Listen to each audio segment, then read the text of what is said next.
지난해 여름 하와이에서 시작됐습니다. 사회초년생인 영호 씨는 하와이에서 새로운 사업을 구상 중이었습니다. 그런 그에게 찾아온 뜻밖의 행운. 셰프님께서 셰프요? 하와이 오신다고 해요. 운이 좋게도 연락이 닿아서 셰프님이 제 사업을 도와주신다고 해요. 하와이에 와서. 네, 기분이 굉장히 좋은데요. 누굴까요? 평소 선망하던 스타 셰프가 영호 씨가 있는 하와이에 온다는 것. 저분인가 봅니다. 굉장히 유명한 분이죠?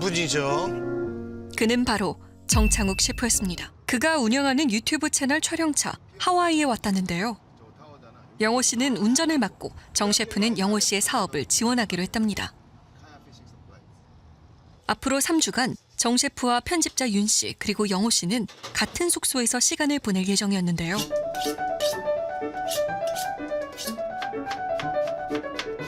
아유, 맛있는 음식 많이 먹었겠네요.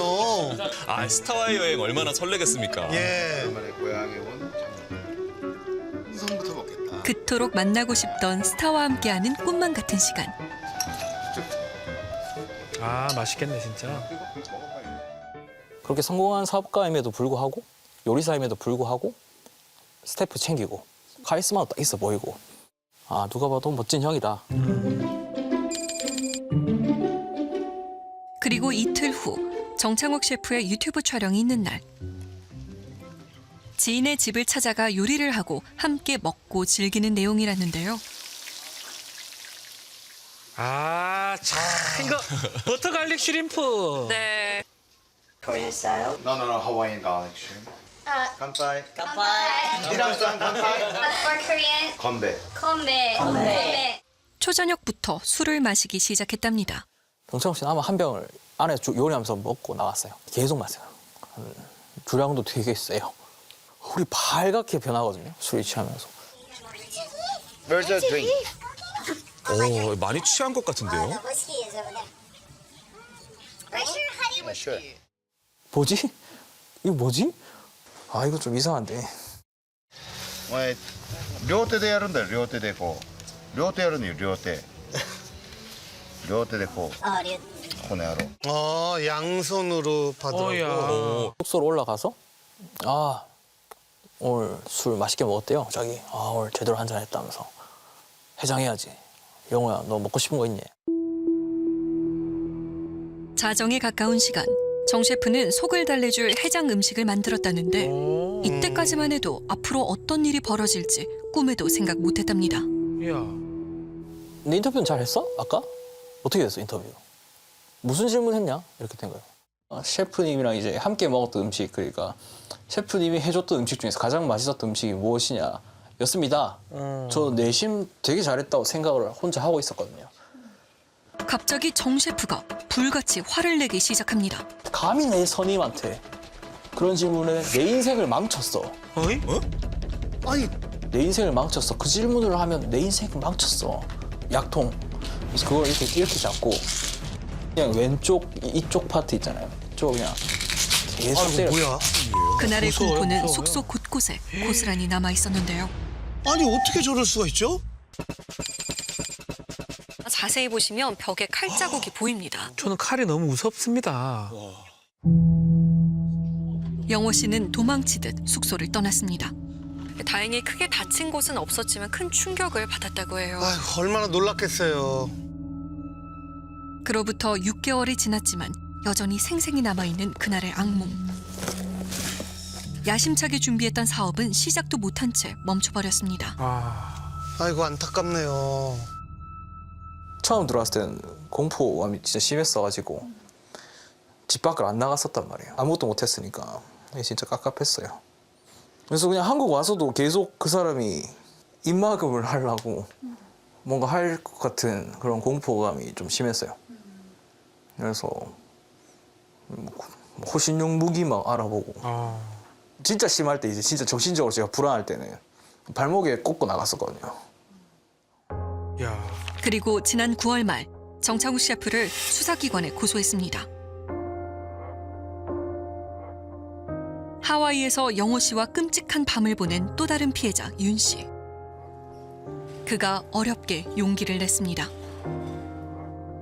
지난 9개월 동안 정창욱 셰프의 유튜브 채널을 촬영, 편집하면서 거의 매일 정 셰프와 시간을 보냈다는데요. 조회수가 잘 나온다 하면은 막 기뻐서 저한테 막 몇 시간 동안 막 칭찬을 하고 너무 좋다.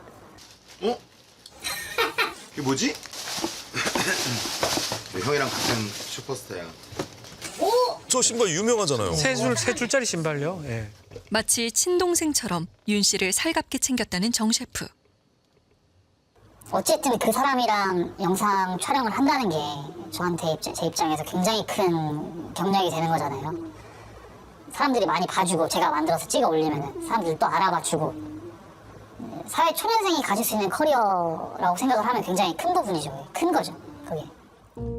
수고한 대가로 수익의 25%를 나눠주겠다고 약속도 했다는데요. 25%라는 계약을 하고 일을 하기로 한 거잖아요. 근데 돈을 줄 때가 되면은 유튜브 뭐 전산일이나 되면은 계속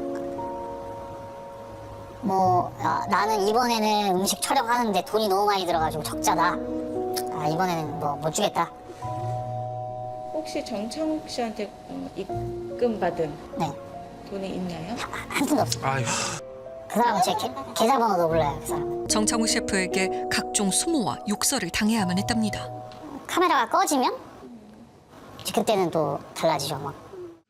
작년 4월 유튜브 촬영 중 생긴 일입니다. 수지야, 그러면은 사오는 장면도 찍읍시다. 편의점에서 술을 사오는 장면부터 카메라에 담기로 했답니다. 그런데 야, 땡이야. 네. 간다고 얘기를 해야지. 죄송합니다. 아니 먼저 술을 사오라고 했잖아요. 근데 나 지금 딱 찍고 싶지 않거든. 어? 도무지 종잡을 수 없는 그의 분노. 유독 술을 마시면 폭력적인 행동을 자주 보였다는데요. 술은 그에게 어떤 영향을 미친 걸까? 이 음주가 본인의 통제 능력을 약화시켜서 본인의 분노 조절을 더 못하도록 더 악화시키는 방아쇠 역할을 한다고 볼 수 있습니다. 올해 1월 정창욱 셰프는 뜻밖의 사건으로 세간의 주목을 받았습니다. 지난해 5월 9일에 있었던 음주운전으로 벌금 1,500만 원을 선고받은 것. 아하. 촬영을 하고 있는데 기분이 너무 안 좋대요. 저희가 안 좋은 일을 당해서 어디 가서 얘기하지 마. 땡이야. 나 진짜 운이 안 좋게 음주운전이 걸렸어요. 내가 경찰한테 되게 친절하게 해서 언론에 퍼지진 않을 거야. 그런 식으로 얘기를 들으니까 너무 화가 나더라고요. 적발 당시 혈중 알코올 농도는 0.167%. 많지네요.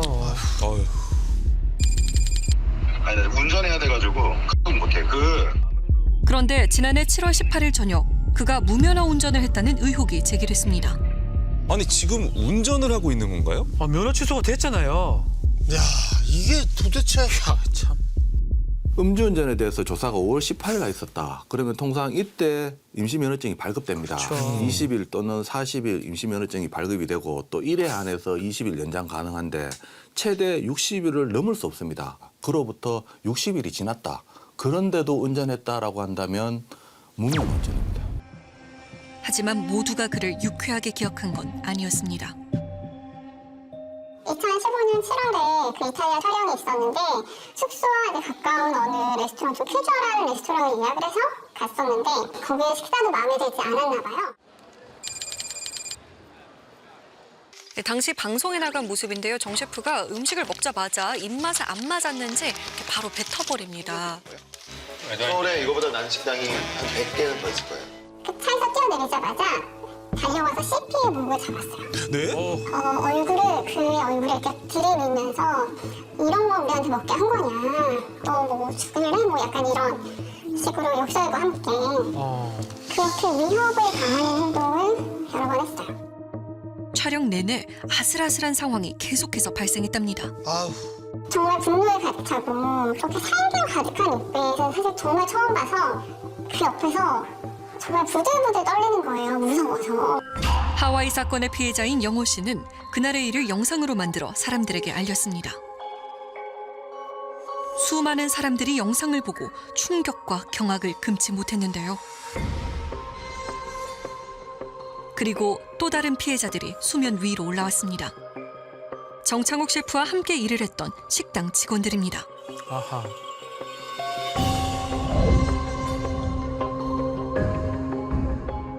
저도 당해봤거든요. 칼이 배 앞에 있거나. 칼을 자꾸 저렇게 하는 거는 잘못한 거는 혼나는 게 맞다고 저도 생각을 하거든요. 근데 그거를 바로 손찌검을 하고 고욕설을 하고 막 글을 집어던지고 야, 맞는 거는 다 맞았어요. 거기 일하던 동료들 다 맞았고 이제 어른들 이 새끼는 뭐 앞으로 요리업계 못 들어오게 한다. 어쨌든 그만둔다고 제가 그랬을 때 저한테 엄청 겁을 주시면서 나 개인 변호사도 있어. 너 내가 고소할 거야. 너 대한민국에서 요리 못하게 할 거야. 협박이죠, 뭐 당연히. 지나치네요. 한 여성 요리사는 정창욱 셰프 때문에 트라우마가 생겨 정신과 치료까지 받았습니다. 아휴. 서로 부딪혀서 접시가 떨어졌고 깨졌거든요. 이유 묻지 않고 뒷뺨을 때렸어요. 그래서 말이 돼요. 너무 당황해서 그냥 그 자리에 얼어붙어서 이제 눈물이 날락말락 막 그러니까 너 그거 눈물 한 방울이라도 흘리면 죽여버린다고. 너 신고하려면 해보라고. CCTV 아래여서 이거 안 찍혔다고. 마치 주방의 폭군처럼 직원들 위에서 군림했던 정창욱 셰프. 그의 칼날은 유독 사회 초년생들에게 겨눠졌습니다. 10년 전 정 셰프의 음식점에서 근무했던 김진호 씨. 막 아직도 그 면접 보러 가는 그 지하철에서 내려서 그 레스토랑 갈 때 막 어떡하지 막 떨리고 이런 게 아직도 기억에 남아 있거든요. 네. 많이 떨리셨어요? 많이 떨렸죠. 떨리죠, 처음 당연히. 봤을 때. 네. 유명 셰프가 함께 일을 하자는 제안에 뛸 듯이 기뻤답니다. 식당의 유일한 직원으로 혼자서 대부분의 일을 도맡아 했다는데요. 하루에 뭐 13시간, 14시간 주 6일 일을 하면서 첫 월급을 받았는데 이제 너무 말도 안 되는 금액이었던 거예요. 제가 70만 원을 받았으니까 이거 급여가 맞냐. 그러면 뭐 4대 보험이나 뭐 최저 시급에 맞춰서 금액을 줄 수 없냐. 그랬는데 그때마다 이제 항상 형이 다음 달에 해줄게. 네, 다음 달에는 제대로 줄게. 이런 식이었던 거예요. 아니 일한 만큼은 줘야죠. 결국 퇴사를 결정한 진호 씨. 마지막 월급조차 받지 못했다는데 에이 참 정말. 그에게 돌아온 것은 배신자라는 낙인이었습니다. 주방 안에서는 그 주방장의 힘이 어느 정도인 거예요? 주방장의 힘은 거의 그냥 법이죠. 자신만의 왕국에서 권력을 휘둘렀던 정창욱. 주방이라는 공간의 특수성 때문일까? 주방이라는 곳은 칼이 존재하고 기름 끓는 것부터 뭐 위험한 상황들이 많기 때문에 군대에서 사격장과 같은 그런 약간 군기도 더 세고 규율도 엄격하고 어느 정도 폐쇄적이고 통제되는 곳이라는 특수성이 분명히 존재를 하거든요. 그렇기 때문에 더더군다나 주방 내에서의 그런 불협화음이라든지 폭행 문제는 저는 더더욱 안 되는 거죠. 그를 만나봐야겠습니다. 지금 고객님께서 전화를 받을 수 없습니다. 다음에 다시 걸어주세요. 문자로 재차 입장을 물었는데요. 끝내 답이 오지 않았습니다. 정 셰프가 운영하는 식당에 찾아간 제작진. 아, 과연 만날 수가 있을까요? 안녕하세요. 저희 정창욱 셰프님 좀 만나고 싶어서. 연락 한번 해보셔야 될 것 같아요. 직원 같아요? 지금 여기는 안 계신 거죠? 네. 요즘 안 나오세요? 주변에 수소문을 해봤지만 최근 그를 봤다는 사람은 아무도 없었습니다. 아, 피해자가 이렇게 많은데 입장을 밝혀야죠.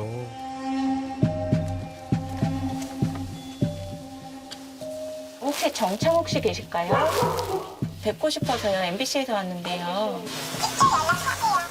전화를 안 받으세요, 지금.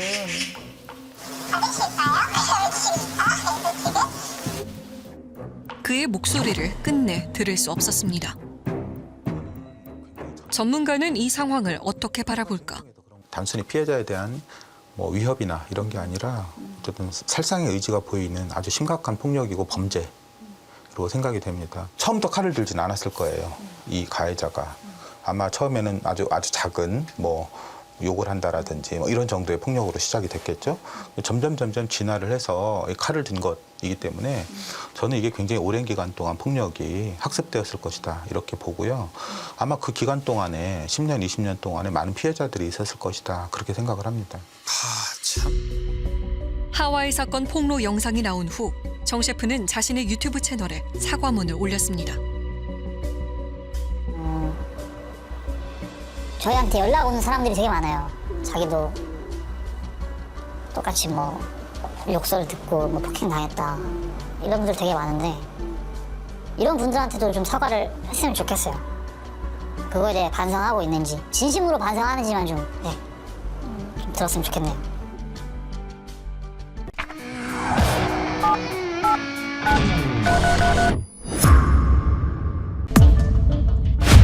그날의 진실을 알기 위해 제주도를 찾았습니다. 네, 안녕하세요. 저희 MBC에서 나왔는데 지난주에 여기서 싸움 있었다 그래서.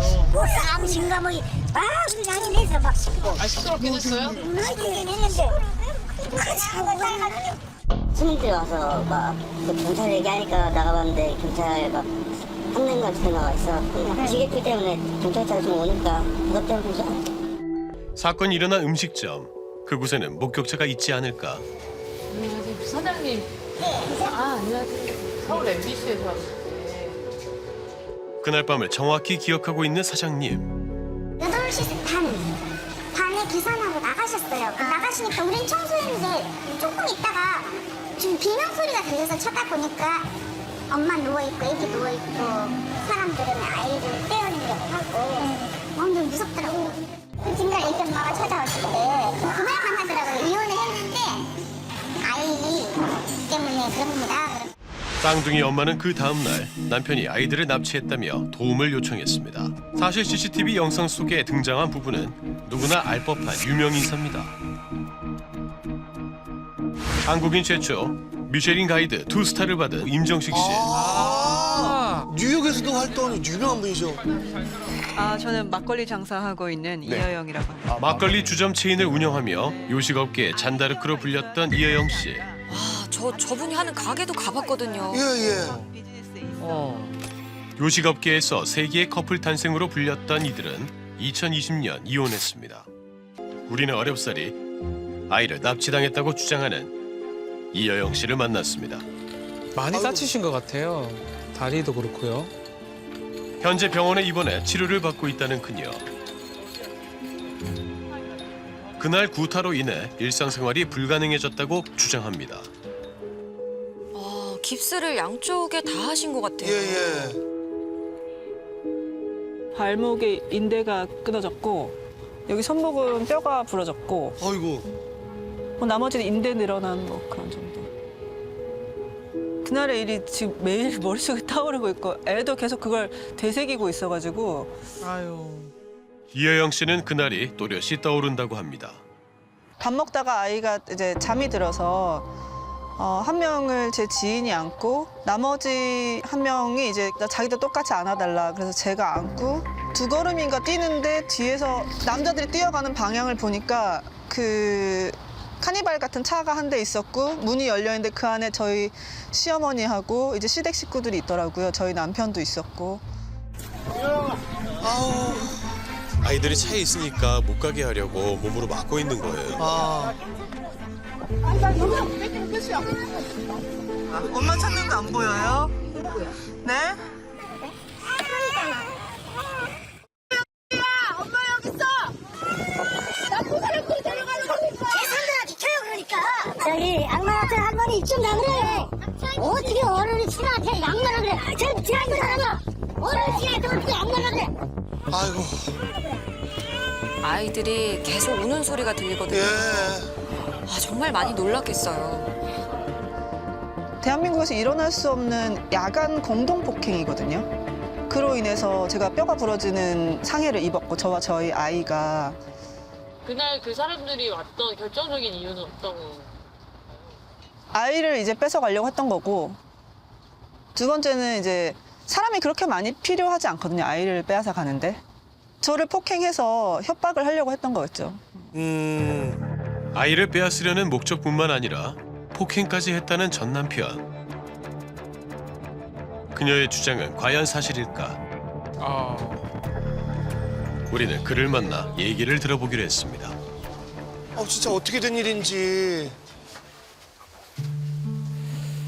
이쪽이 애들 주로 지내던 공간. 태어나 줄곧 이곳에서 생활했다는 쌍둥이. 쌍둥이라서 다 2개씩이네요. 2개네요. 하나만 있으면 싸우니까. 그렇죠. 저녁갈 많네요. 그죠. 애들 여기서 태어났을 때부터 계속 있었는데 계속 쌓여가고 있죠. 장난감들이 애기들을 기다리고 있으니까 지금.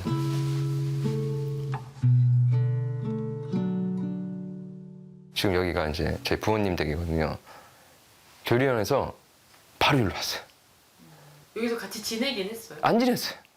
일주일에 한두 번 오고 100일 전에만 그냥 몇 번 잤어요. 여기서 몇 번 자고 본인 뭐 일 핑계대고 맨날 올라가고. 할머니를 찾는 것 같은데요. 무릎 아파. 7개월 만에 집에 돌아온 수연이. 그전에 헤어지기 전에도 지인의 아빠가 이제 출장 같은 거 가고 그러면 애기들이 궁금해서 와서 봐야 되는 거 아니에요? 왜 안 그랬냐 했더니 남의 집을 왜 오냐요? 그렇게 얘기하면 돼요.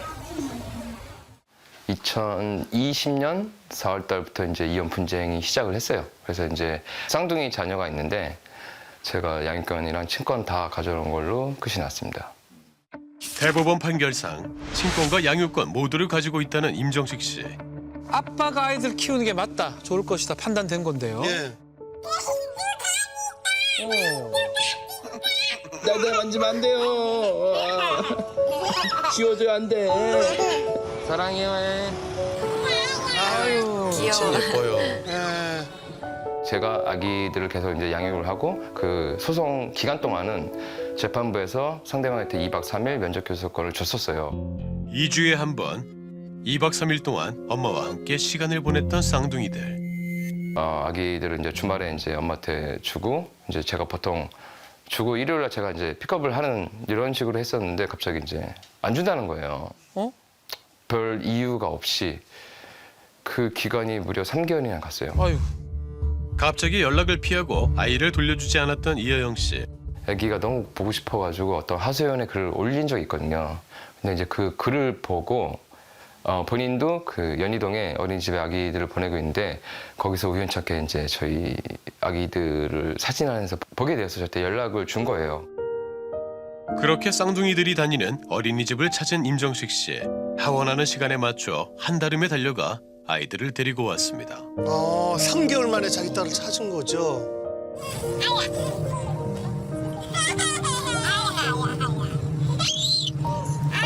아이들이 너무 좋아하네요. 고민을 많이 했죠. 또 이런 짓을 할 사람이 뻔한데 줘야 되는 거지 말아야 되는 거지. 그렇지만은 법은 지켜야겠다 이런 생각이 들어가지고 어떤 법적인 효력은 없지만 각서를 하나 받았어요. 이렇게 또 협조 안 하면 나도 너한테 협조 안 할 것이다. 그렇게 면접 교섭권을 잘 이행하겠다는 약속을 받고 나서야 비로소 아이를 만나게 해줬다는 임정식 씨. 또 그러지 말라는 경고의 의미도 있겠죠. 불안했지만 그래도 2달 동안은 약속을 잘 지켰다고 합니다. 하지만 제가 이제 아기를 픽업하는 날이었어요. 근데 그때 또 갑자기 똑같은 일을 반복을 하는 거예요. 자기가 좀 데리고 있겠다. 일방적으로. 또 갑자기 아이를 돌려주지 않는 이여영 씨. 안 그러기로 했잖아요. 뭐 각서긴 하지만. 아이를 되찾기 위해 경찰과 함께 집을 방문했지만 근데 경찰도 이제 본인들이 할 수 있는 건 없다. 소송 끝나고 와라. 뭐 애들 뭐 안전 여부 물어봐도 저한테 직접 보여주지는 않고 뭐 통화해서 애기들 잘 있다 이 정도로만 전 건담만 들으니까 저는 이제 걱정은 쌓여가는 거고 애기는 계속 못 보는 거고 그래서 그게 작년 8월 달부터 시작된 거예요. 무려 7개월 넘게 아이를 보지 못한 정식 씨. 개인 SNS를 통해 쌍둥이 소식을 접하고 있던 찰나 저렇게 보면 잘 지내나 뭐 이렇게 생각할 것 같긴 해요. 한 영상을 보고선 분노를 참지 못했다고 합니다. 거기 영상 중에서 어떤 낯선 남자가 아빠야 이러고 있는 거예요. 딸들한테. 그거 듣자마자 저는 피가 거꾸로 솟았죠, 정말로.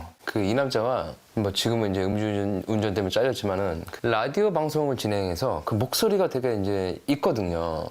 이게 딱 그 사람 목소리예요.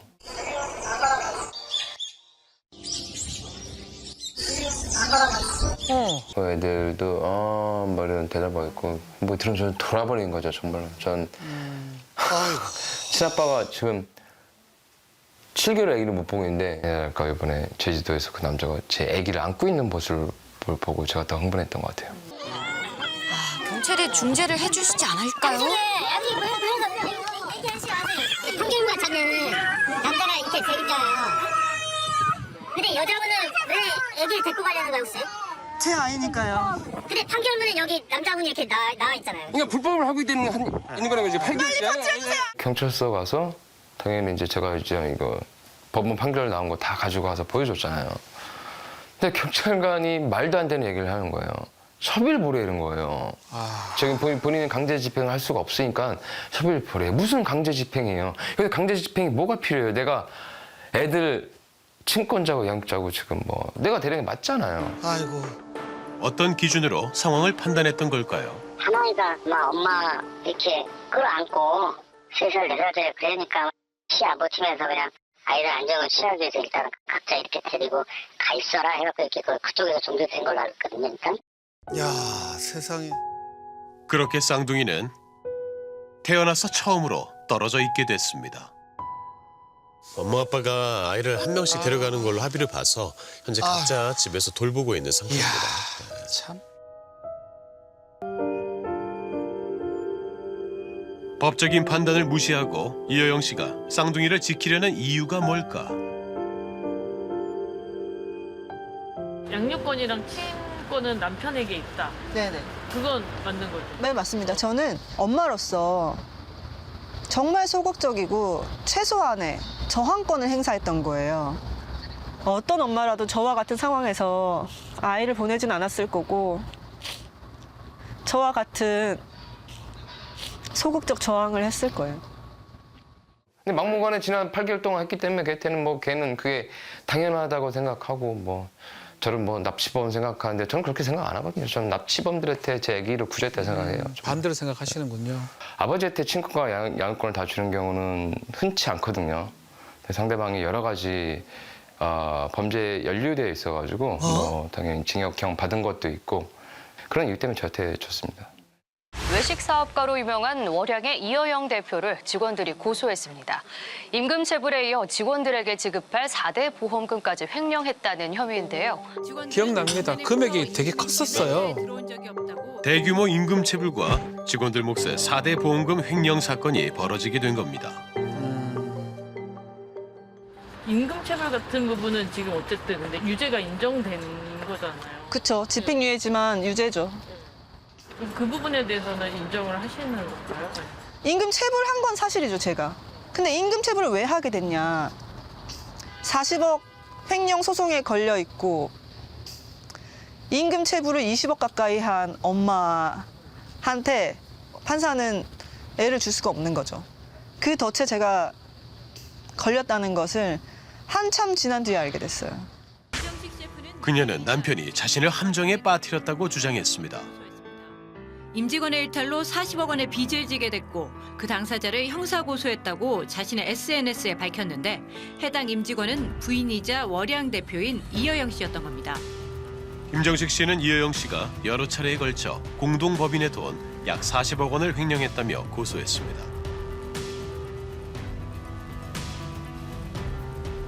우리는 이 상황에 대해 잘 알고 있는 한 사람을 만났습니다.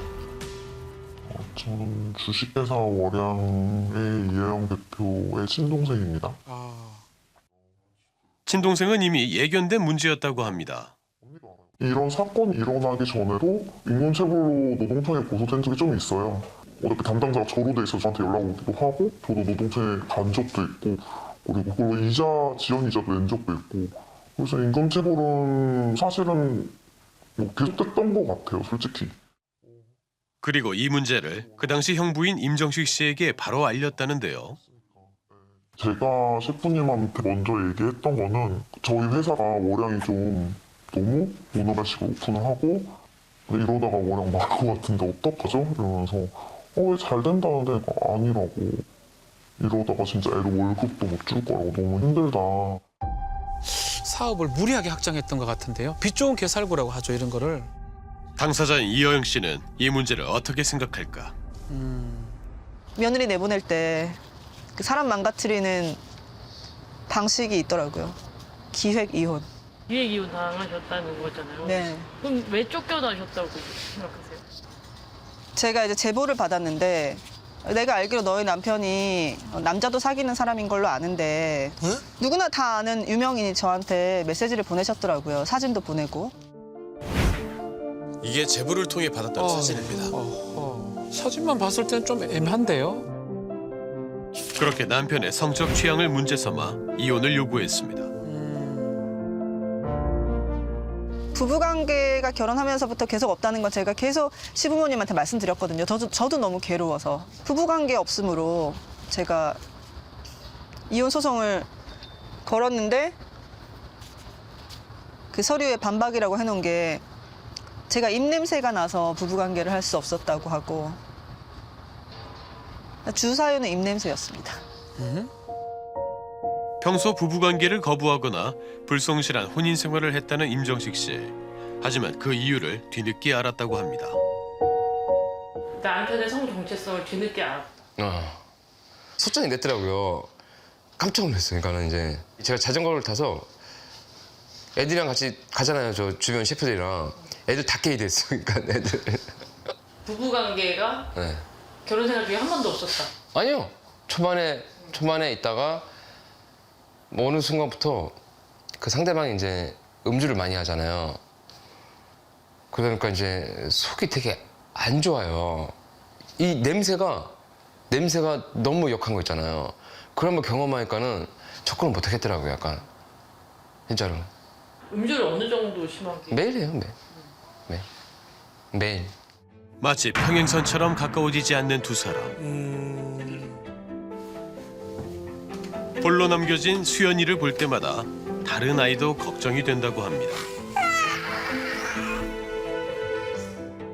아기를 지금 못 받고 있잖아요.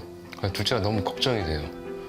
그런 사람한테 자란다는 게 정말 아기가 너무 걱정이 되기 때문에 저는 아기만 데려오면 돼요, 지금 현재. 부자인 시댁과 싸울 용기가 없어서 못 하시는 분들 많은데 더 이상 망신당하고 더 이상 뭐 잃을 게 있나 싶어서 저한테 애밖에 없으니까 어디까지 가는지 한번 보려고요. 이렇게 아이들을 아주 큰 상처를 주면서 어른들의 힘겨루기를 도구로 쓰는 거는 정말 있을 수 없는 일이고요. 두 사람이 문제를 해결한 다음에 아이들에게 이제 천천히 안정적으로 다가가서 주 양육자의 역할을 해줘야 되는 상황이에요. 이제는 쌍둥이를 위한 현명한 결단이 필요한 때입니다.